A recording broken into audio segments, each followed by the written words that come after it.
दिल्ली शहर में कुश नाम का एक लड़का 8 साल का छोटे से गांव से अपने माता पिता के साथ रहने आया था।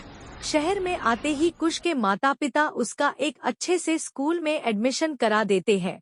अपने स्कूल के पहले दिन कुश बहुत ही उत्साहित होकर पहुंच जाता है, जहां उसकी मुलाकात सिमन नाम की एक लड़की से होती है, जिसके बाद दोनों में काफी बातें होती है। थोड़ी देर बाद सिमन कुश को स्कूल दिखाने के लिए ले जाती है। सिमन कुश को पूरा स्कूल दिखाती है। तभी कुश की नज़र स्कूल की लाइब्रेरी पर पड़ती है। कुश जब बाहर से उसे देखता है तो उसे दिखता है कि लाइब्रेरी में स्कूल का एक भी बच्चा नहीं होता। पूरी लाइब्रेरी खाली होती है, जिस पर वो सिमन से इसकी वजह पूछता है, जिस पर सिमन थोड़ी घबरा जाती है और कुश को वहां से चलने के लिए बोलती है। सिमन की बात सुनकर कुश को कुछ अटपटा लगता है, पर वो सिमन से इस बारे में और कोई बात नहीं करता। अगले ही दिन से कुश लाइब्रेरी में जाना शुरू कर देता है। लाइब्रेरी में सिर्फ वो ही एक अकेला बच्चा होता है जो पढ़ रहा होता है।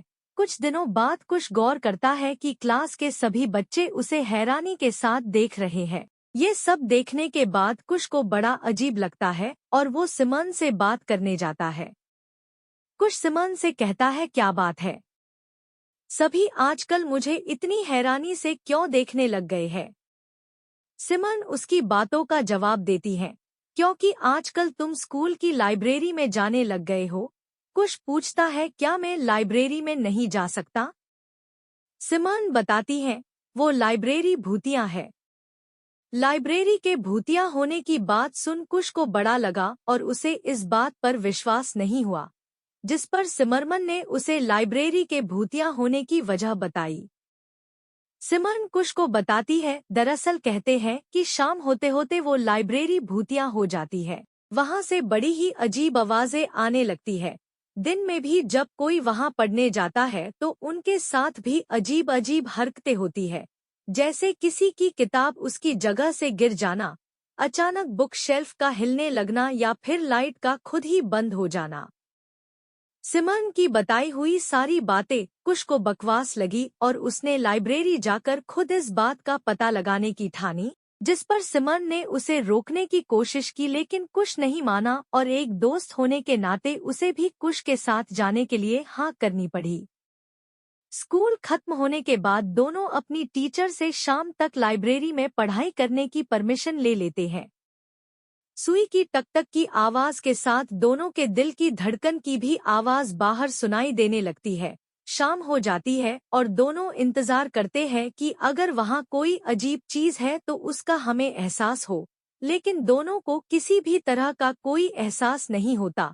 तभी कुश बोलता है, कुश देखा, मैंने कहा था ना कि यहाँ कुछ नहीं है। तुम खामखा ही डर रही थी। जरूर स्कूल में किसी ने इस तरह की अफवाह फैलाने की शैतानी की होगी। चलो अब हमें घर चलना चाहिए। कुश और सिमन लाइब्रेरी से निकलने लगते हैं। तभी लाइब्रेरी की लाइट अपने आप जलने और बंद होने लगती है। ये देख सिमन डर जाती है और कुश को वहां से जाने के फौरन निकलने के लिए बोलती है।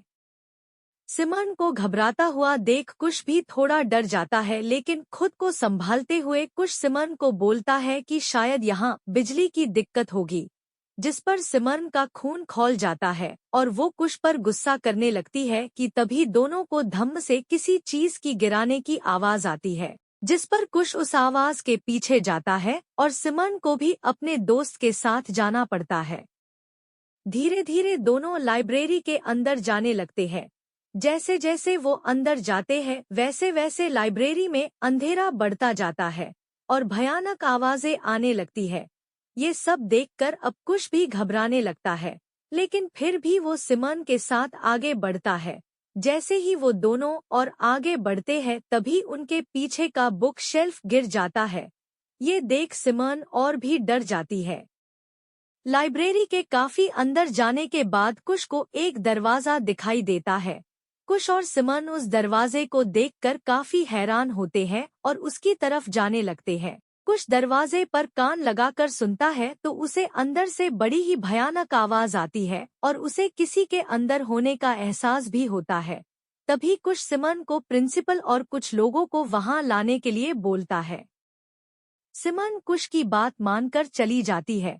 वहीं कुश चुपके से उस दरवाजे को खोलकर अंदर घुस जाता है। जैसे ही वो अंदर जाता है, वहाँ का नज़ारा देखा वो बिल्कुल हैरान हो जाता है। वो देखता है कि उस कमरे में बड़े बड़े स्पीकर है, जिसमें से काफी भयानक आवाजें आ रही होती है। वहीं पास में बिजली की खूब सारी तारें पड़ी है और स्कूल का पियोन कुछ लोगों के साथ बैठकर कुछ पैक कर रहा है। कुछ चुपके से और अंदर जाता है तो वो देखता है कि सारे किसी तरह का कोई नशीला पदार्थ बांध रहे हैं।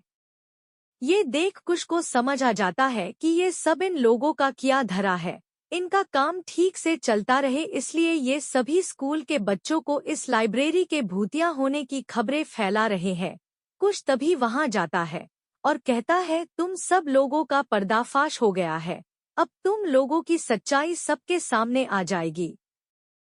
कुश को वहां देख सब डर जाते हैं और कुश को पकड़ने के लिए भागते हैं, लेकिन इतने में सिमन स्कूल के प्रिंसिपल और कुछ लोगों के साथ वहां मदद लेकर पहुंच जाती है। ये सब देख प्रिंसिपल पुलिस को फोन करके सभी को अरेस्ट करवा देता है और कुश की बहादुरी के लिए उसे पूरे स्कूल के सामने पुरस्कार भी देता है। उस दिन के बाद से कुश पूरे स्कूल में फेमस हो जाता है और स्कूल का हर बच्चा उसका दोस्त बन जाता है। शिक्षा: हमें कभी भी किसी तरह की अफवाह पर बिना उसकी जांच पड़ताल किए सच नहीं मानना चाहिए।